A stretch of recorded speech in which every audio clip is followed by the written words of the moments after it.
Good morning or good afternoon, Professor Cardenas. This is our presentation of the chapter 3 of the book Teaching English as a Second or Foreign Language. This chapter is called Principles of Instructor Second Language Learning. This presentation is brought to you by Cristóbal Santelices and Constanza Zúñiga. So now let's begin.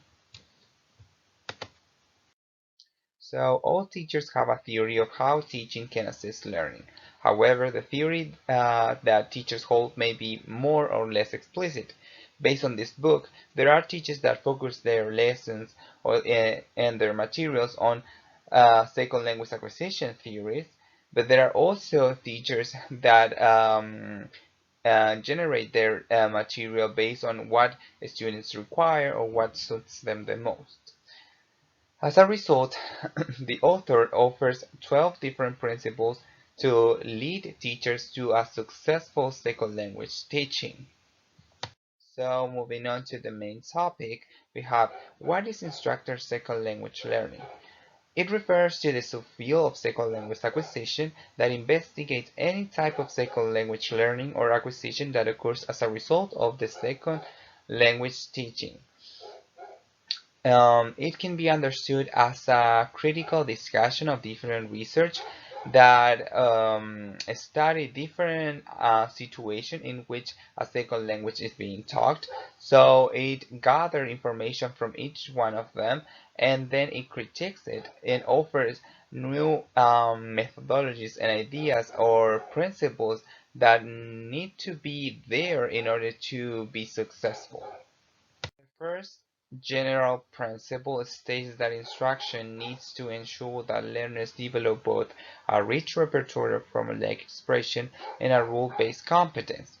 By this, the author means that in order for students to be successful, they require a rich repertoire of formulaic expression which cater to fluency in immediate functional needs, but they also require a rule-based competence, which is the knowledge of specific grammatical rules to understand and produce novel utterances of greater complexity and accuracy.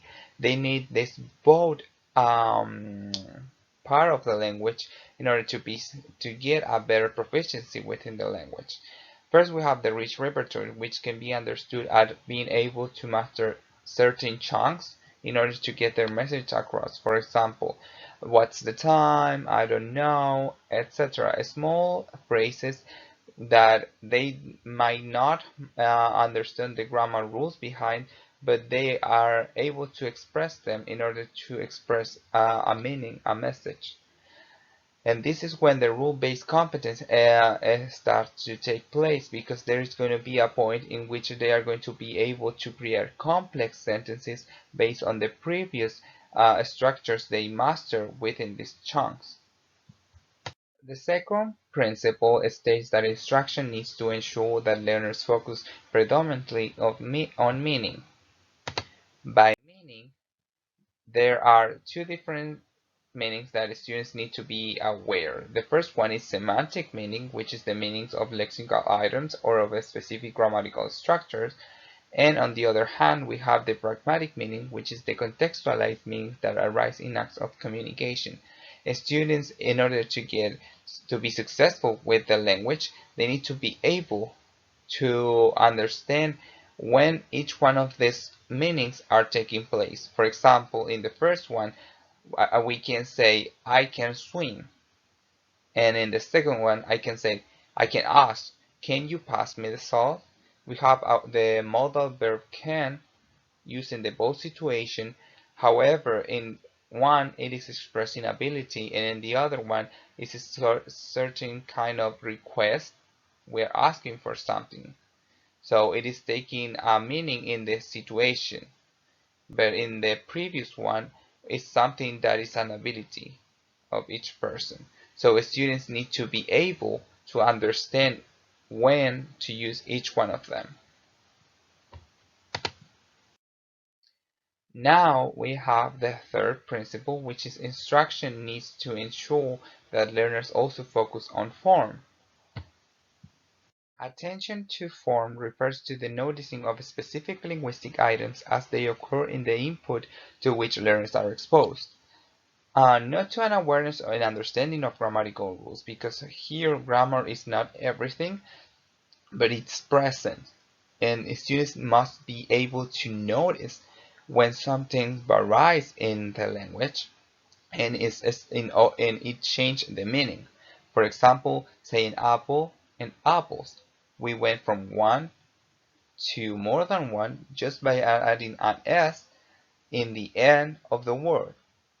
So students might be able to understand that, but to separate from other rules that might be similar. For example, adding an s to a verb in the present simple structure of the positive, because it expresses a different meaning and it is used in different context.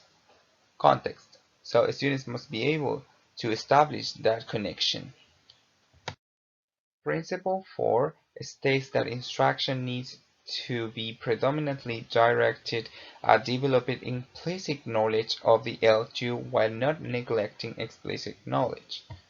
So when we talk about developing implicit knowledge, it is the type of knowledge that should be the goal for any instructional program.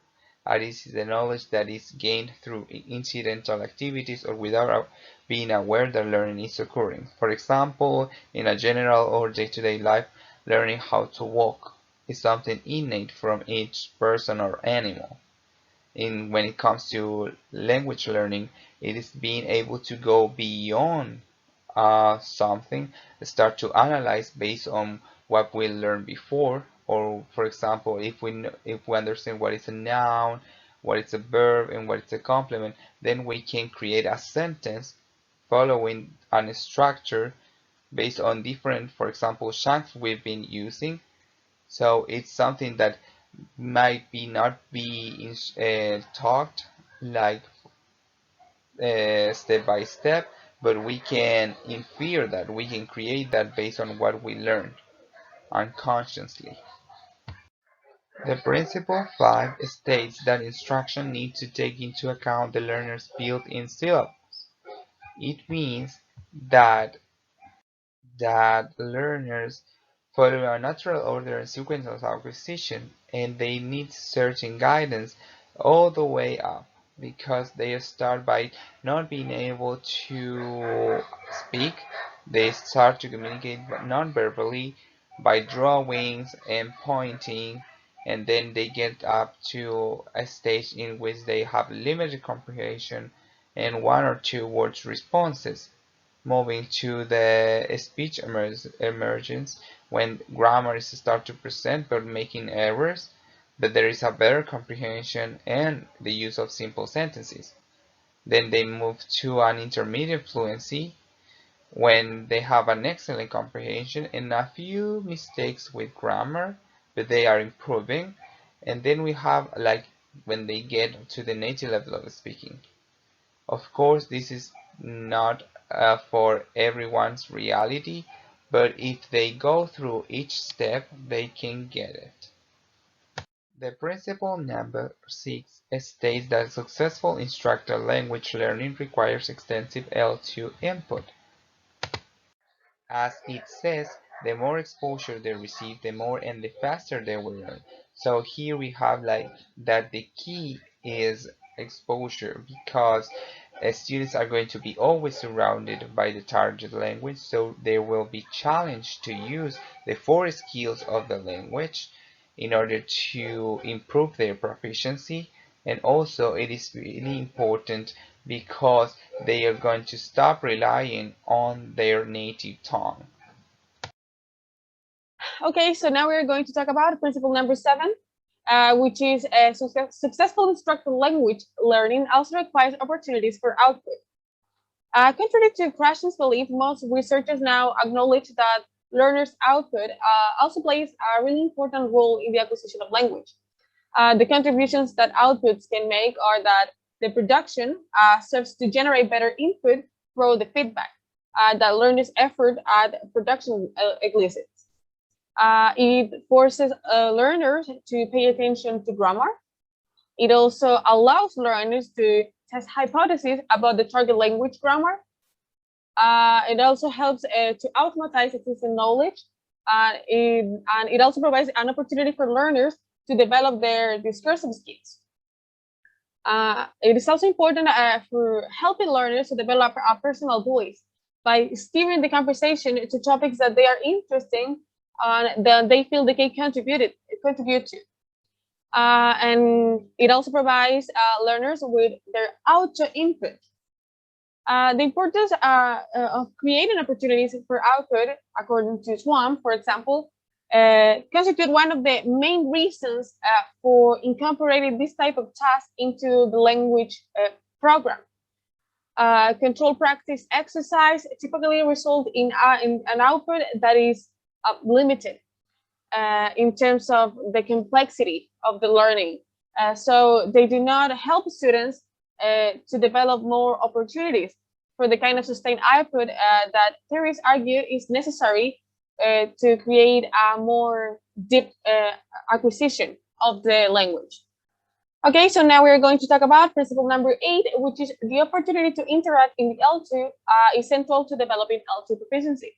Well, it's useful to consider the relative contribution of input and output to the learning acquisition. It is also important to acknowledge that they both coexist in oral interaction. According to Long, Lafton, and Thorne, theories of SLA have to review the social interaction as the matrix in which acquisition takes place. And according to Hodge, one learns how to do conversation, and one learns how to interact verbally, and out of interaction syntactic structures are developed. So that means that we are internalizing grammar while we speak. So it is important to have that oral communication in order to acquire the other language. According to the interaction hypothesis, for example, interaction fosters acquisition when a communication problems appear. Learners are engaged in negotiating for the meaning of a word, for example. It makes the input comprehensible and provides them with the correct feedback, and also push them to modify their own output when they repair those mistakes. According to Lantoff, learning is first evident on the social plane and later on the psychological plane. Johnson, on the other hand, identified 4 key requirements for interaction to create acquisition in a classroom. The first one is creating context of language use where students have a reason to attend and to use the language. The second one is providing the opportunities for learners to use the language to express their own personal meaning or feelings or opinions.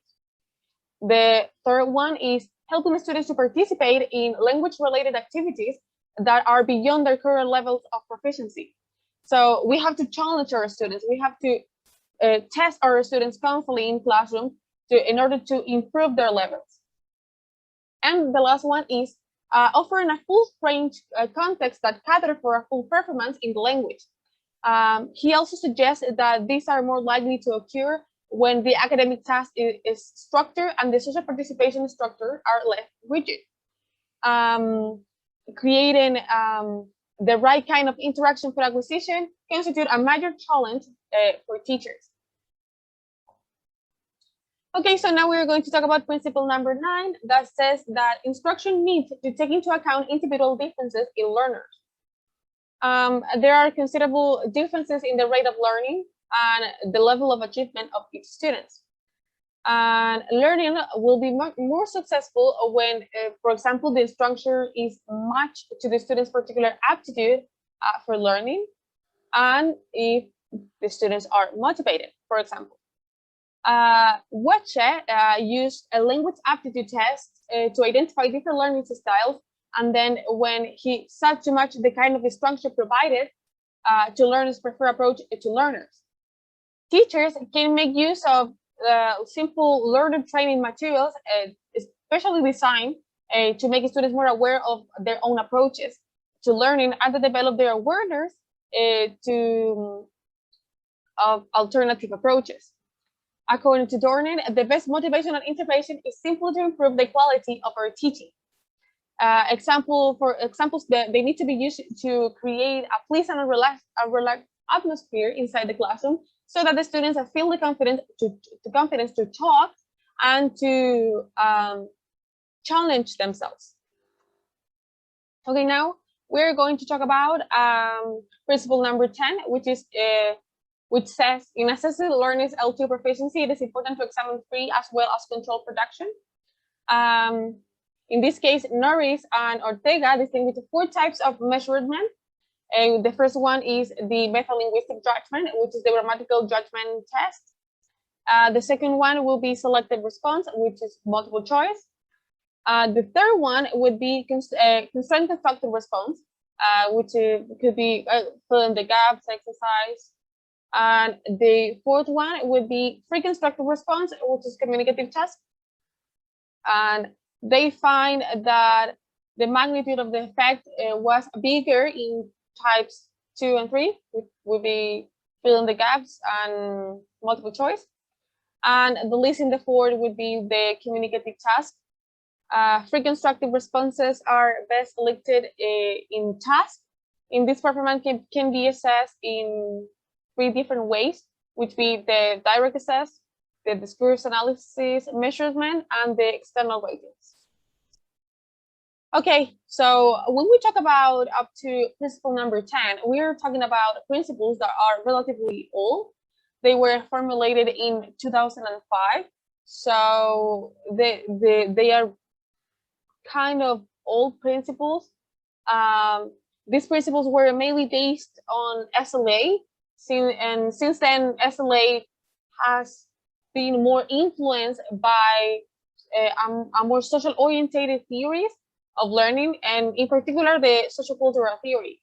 So now we have 2 more principles that we would like to talk to you about. Okay, so now we are going to talk about what would be principle number 11, that talk about learners and their need to engage collaboratively in talk about linguistic problems, and they try to agree on solutions to them. This principle can be seen as an extension maybe of principle number 7, but there are minor differences between principle number 7 and this principle. For example, here in this principle, the role of the learner is very important, because learners need to be really motivated in order to acquire a new language. Learning a new language is not just a question of developing linguistic skills or communicative skills, but they also at least they help the students to acquire a new symbolic form, because we acquire something that is totally different from what we know, as for example our case Spanish speakers. Learners have the opportunity to develop themselves by taking new identities and maybe a new personality, because they are acquiring a different culture. So that would be the difference between principle number 7 and principle number 11. Okay, so finally we're going to talk about principle number 12. This principle says instruction needs to take into account the subjective aspect to learning a new language. There's a need for instructional activities that encourage learners to engage the language from an emotional point of view.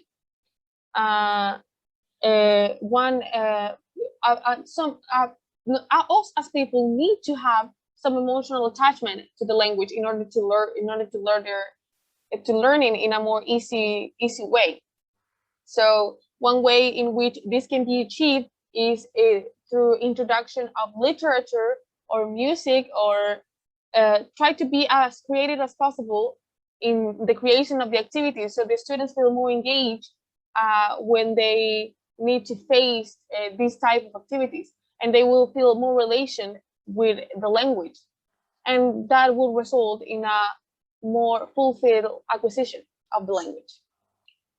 As a conclusion, we can say that the acquisition of language is something that is very important, but it's also something that is very difficult. It's not something that is going to happen like this. It's something that you need to work on if you want to acquire a new language.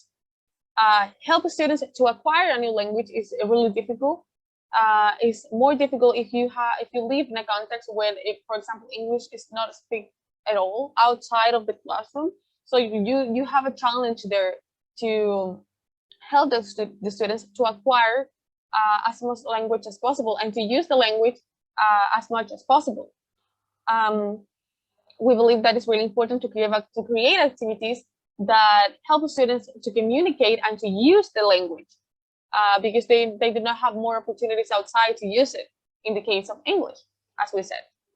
And we think that is very important that we as teachers find ways to challenge our students and to help them to acquire the language in a more easily way. And we also need to be aware that acquiring grammar is really important. Learning grammar is really, really important, but it is also important that the students learn how to use that grammar and how to communicate with that grammar, how they can communicate their own emotions, their opinions, how they can feel free to talk in the language about any topic in particular. So it is important that the students feel the confidence to talk in the language and to communicate their own ideas.